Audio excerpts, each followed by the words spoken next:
Trời ơi, mẹ nghe này.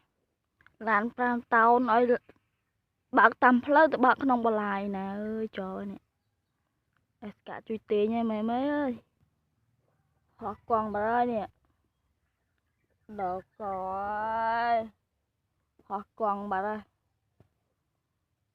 Bệnh má nè. Mình đừng rồi màu ọt ấy. Thơ rồi nhận máu. Mình được thôi rồi chui tiền. Nhưng khai tay cả lạp thì lấy dân tạm ăn ở này vô SK rồi nhận ọt nè. Hoặc quăng được có hoặc.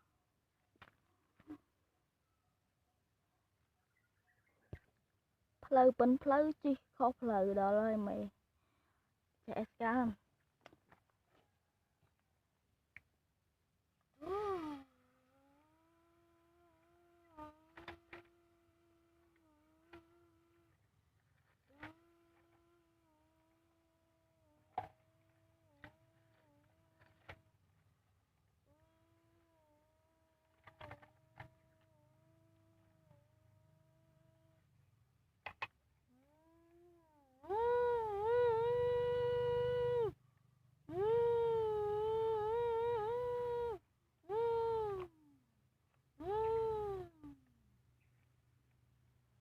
Chọc đó hoặc cả nó khăn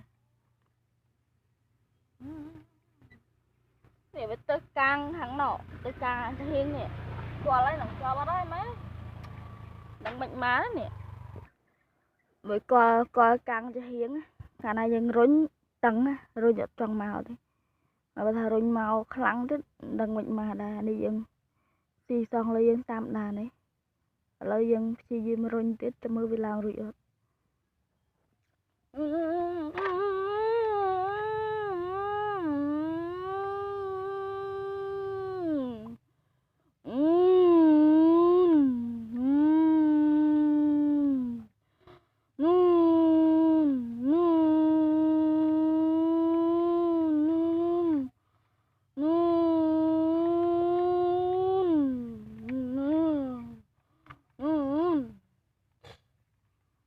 ra khe rồi ra